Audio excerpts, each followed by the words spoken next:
अस्सलाम वालेकुम स्टूडियो में बात करेंगे पुएरपेरल सेप्सिस की। पुएरपेरल सेप्सिस से पहले पता होना चाहिए what is puerperium. Puerperium basically वो टाइम पीरियड होता है। It refers to 6 week period following the child birth. It begins after the delivery of placenta and last until the reproductive organs have return to their peri pregnant या to their pre pregnant your normal state, जो normal female में जिस तरह होते हैं organs normally.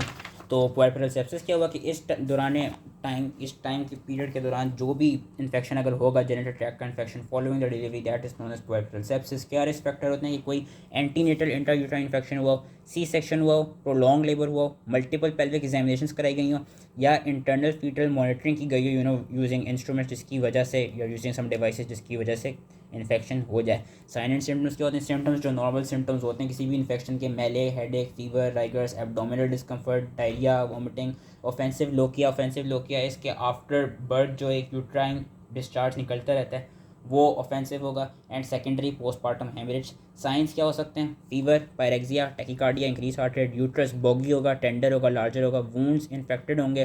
पेरिटोनिज्म is just like peritonitis, paralytic ileus होगा। Clinical features क्या हैं कि न्यू ऑनसेट कन्फ्यूजन होगी एंड ऑल्टर्ड मेंटल स्टेटस होगा फीमेल का। Temperature would be either more than 38.3 और less than 36 degree Celsius. Heart rate would be more than 90 beats per minute. Respiratory rate more than 20 beats per minute. White cell count either more than 12,000 और less then 4,000। कौन कौन से organisms होते हैं? Mostly polymicrobial होते हैं सारे, aerobic, anaerobic, माइसेलिनियस सब आ जाते हैं। एरोबिक में ग्राम पॉजिटिव, ग्राम नेगेटिव, ग्राम वेरिएबल। एक एग्जांपल दी हुई इन्होंने, बीटा एम्ब्लियोटिक, स्ट्रेप्टोकोका, इकोलाई, गार्डनेला, वजाइनैलिस।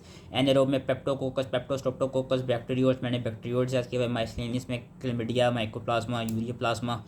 तो ये पॉलीमाइक्रोबियल होता है। मैनेजमेंट क्या होती है? सबसे पहले इन्वेस्टिगेशंस फुल ब्लड काउंट कराएंगे जिसमें हमें नीबिया, थ्रोम्बोसाइटोपिनिया, ल्यूकोसाइटोसिस मिल सकता है। यूरिया एंड इलेक्ट्रोलाइट का UCE, urea creatinine electrolyte imbalance check करेंगे कि फ्लूइड्स लेवल सही है, इलेक्ट्रोलाइट बैलेंस सही है। कोगुलेशन प्रोफाइल कराएंगे। हाई वेजाइनल स्वैब लेंगे, फिर उसकी कल्चरल सेंसिटिविटी करेंगे। पेल्विक अल्ट्रासाउंड कराएंगे to assess for any retain placental tissue और पेल्विक एब्सेस, या check for any pelvic abscess. Arterial blood gases कराएंगे हाइपोक्सिया और एसिडोसिस चेक करने के लिए। मैनेजमेंट क्या है? ब्रॉड स्पेक्ट्रम एंटीबायोटिक्स देते हैं like cephalosporin, metronidazole, clindamycin.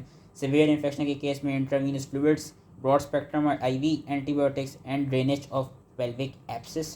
Complications क्या क्या हो सकती हैं? असेंडिंग इन्फेक्शन हो सकते हैं लाइक सल्पाइंजो ऊफराइटिस और पेल्विक एब्सिस एंडोमेट्राइटिस कॉज करा सकता है। नेक्रोटाइजिंग फैसिलिटीज़ हो सकती हैं जेनिटल ट्रैक्ट की, जो कि यूजली कोलोस्ट्रीडियम परफरेंजिस के लिए होती हैं। And haematogenous and lymphatic spread हो सकते हैं causing pulmonary infection and septicaemia और septic shock. So that was all related to puerperal sepsis. I hope easily समझ में आ गया हो एंड थैंक यू।